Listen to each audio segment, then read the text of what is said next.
जय श्री केदार, हर हर महादेव। कैसे हैं आप सभी दोस्तों? क्या आप भी इस साल केदारनाथ यात्रा पर जाने की सोच रहे हैं और कंफ्यूज हैं कि कौन से महीने में चार धाम यात्रा पर जाना चाहिए जिससे हमारी यात्रा सबसे सस्ती और आरामदायक तरीके से पूरी हो सके? तो दोस्तों, आप सभी इस वीडियो को पूरा जरूर देखें, क्योंकि इस वीडियो में काफ़ी एक्सपीरियंस करने के बाद आपको बताने वाले हैं कि आपको यहाँ की यात्रा कौन से महीने में करनी चाहिए, जिससे आपको यात्रा में आने वाली कई परेशानियों का सामना ना करना पड़े। तो ऐसे ही लेटेस्ट वीडियो को देखने के लिए आप हमारे इस चैनल को जरूर सब्सक्राइब कर लें, क्योंकि इस चैनल पर आपको यात्राओं से जुड़ी कई सारी इन्फॉर्मेटिव वीडियोस देखने को मिलती रहेंगी। तो दोस्तों, सबसे पहले आपको ये बता दूं कि उत्तराखंड की चार धाम यात्रा साल में सिर्फ 6 महीने की ही खुली रहती है। मई महीने से लेकर अक्टूबर महीने तक ये यात्राएं चलती हैं। अब आपको यह देखना है कि इन 6 महीनों में कौन से महीने में आपकी ये यात्रा सस्ती और आरामदायक होगी। तो दोस्तों, इन 6 महीनों को हमने मौसम और महंगाई के आधार पर 3 हिस्से में रखा है, जिसमें मई और जून का महीना भीड़ और महंगाई को लेकर एक सा चलता है। फिर जुलाई और अगस्त में मानसून के चलते यह यात्रा थोड़ी कम भीड़ वाली हो जाती है, और सितंबर और अक्टूबर की यात्रा में भी कम भीड़ और मौसम को देखते हुए कई यात्री इस महीने में भी आना पसंद करते हैं। तो अब आप इस वीडियो को पूरा देखें, जिससे कि आप अपनी यात्रा का प्लान अच्छे से कर सकें। तो दोस्तों, अगर आप अकेले या फिर फैमिली के साथ आ रहे हैं तो कौन सा महीना ये यात्रा के लिए बेस्ट रहेगा? तो चलिए वीडियो को शुरू करते हैं। तो सबसे पहले मई और जून महीने की बात करते हैं। तो दोस्तों, इन दोनों महीनों में यात्री सबसे ज़्यादा चार धाम या फिर केदारनाथ यात्रा के लिए आते हैं, और इस समय यहाँ का जो मौसम होता है वह सबसे अच्छा होता है, क्योंकि इस समय यहाँ पर बारिश होने की भी कम संभावना होती है, जिससे यात्रा मार्ग में भी कोई परेशानी नहीं आती है। तो इसी कारण इस समय यहाँ पर हर कोई आना चाहता है। और अब बात करते हैं कि कैब और होटल के जो चार्जेस होते हैं, तो वह इस समय आपको किस तरीके से चुकाने होंगे। तो इस समय आपको हर चीज़ बहुत ही महंगी रेट पर मिलेगी। टेंट और होटल, कैब, इन सभी की जो भी किराया होता है वह दुगना कर दिया जाता है, जिसे यात्रियों को मजबूरन ही पे करना पड़ता है।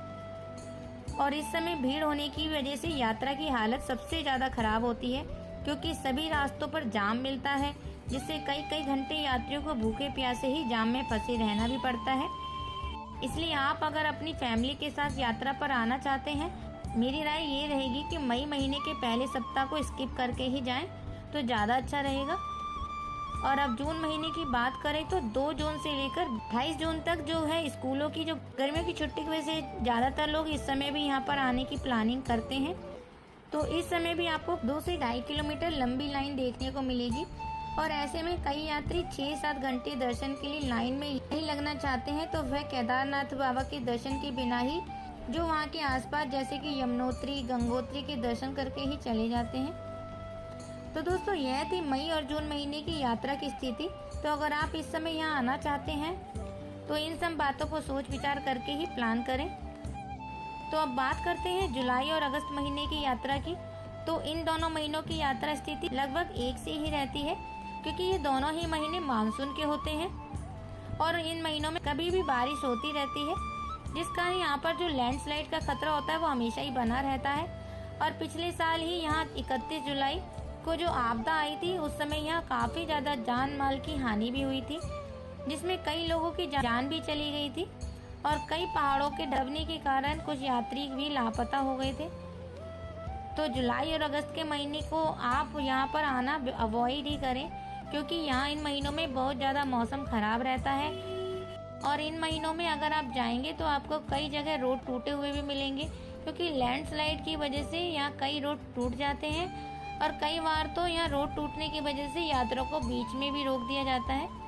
बाकी मैं आपको जानकारी के लिए बता दूं कि इस समय जो होटल और कैब का चार्ज होता है वो मई और जून के मुकाबले बिल्कुल आधा हो जाता है, और इन महीनों में आप खुद बार्गेनिंग करके भी अपनी मर्जी के अनुसार होटल और कैब के चार्ज भी कम करके दे सकते हैं, क्योंकि इस समय बहुत ही कम यात्री यहाँ पर पहुँचते हैं, तो आपको वहाँ हर चीज़ पर आसानी से डिस्काउंट भी मिल जाएगा। और फ्रेंड्स, अब दर्शन की बात करें तो इस समय दर्शन की लाइन बहुत ही कम होती है, जिससे आप आराम से 1-2 बार मंदिर में जाकर दर्शन कर सकते हैं। तो दोस्तों, यह थी जुलाई और अगस्त महीने की स्थिति, जिसमें मैं आपको कहना चाहूँगी कि आप इन दोनों महीनों में यात्रा करने की प्लानिंग बिल्कुल भी ना करें। बाकी अगर आप इन महीनों में ही जाना चाहते हैं तो फैमिली के साथ बिल्कुल भी ना जाएं, और खुद भी जाने से पहले बहुत ज़्यादा सोच विचार करके ही जाएं। तो दोस्तों अब बात करते हैं सितंबर और अक्टूबर के महीने की, और ये दोनों महीनों की यात्रा स्थिति एक सी ही होती है। बाकी मैं आपको बता दूं कि आप सितंबर में यात्रा की प्लानिंग करें तो 15 सितंबर के बाद की ही प्लानिंग करें, क्योंकि अगस्त और जुलाई में जो भी लैंडस्लाइड की वजह से रोड टूट जाते हैं उनको दोबारा बनाने में सितंबर का शुरू का टाइम पूरा ही लग जाता है। बाकी 15 सितंबर के बाद की बात करें तो यहाँ का जो मौसम है उस समय बहुत अच्छा होता है और इस समय तक बारिशें भी बंद हो जाती हैं और अक्टूबर महीने तक ऊपर की पहाड़ियों की जो बर्फ होती है वह पूरी तरह से पिघल जाती है, इसलिए इस समय वहाँ पर ठंड भी बहुत कम हो जाती है और इन महीनों में बहुत ही सुहावना सा मौसम बना रहता है और कभी कभी यात्रियों को इस महीने में स्नोफॉल भी देखने को मिल जाती है। और कैब और होटल की किराए की बात करें तो आपको वो भी रिजनेबल प्राइस पर ही मिल जाएगा और रोड कंडीशन भी यहाँ की इस समय तक पूरी तरह से ठीक हो जाती है। और दर्शन की बात करें तो जैसे जैसे सोशल मीडिया की वजह से लोगों को पता चलता जा रहा है कि इन महीनों में यात्रा सही रहती है, तो कई पिछले महीनों में 15 से 20 हज़ार तक लोग इन महीनों में दर्शन करने केदारनाथ धाम में पहुंचे थे। इसकी वजह से दर्शन की लाइन थोड़ी सी बड़ी हो गई थी, लेकिन मई और जून महीनों के मुकाबले आपको कम समय में ही यहाँ पर दर्शन हो जाएंगे। और अगर आप सुबह जल्दी दर्शन के लिए निकल जाते हैं तो आपको आधा घंटे में ही बाबा के दर्शन अच्छे से हो जाएंगे। तो दोस्तों यह थी केदारनाथ यात्रा की पूरे 6 महीनों की स्थिति।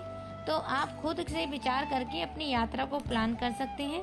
तो दोस्तों यह सारी जानकारी जो मैंने आपके साथ शेयर करी है वे मैंने अपने जानने वालों के और खुद के एक्सपीरियंस से दी है।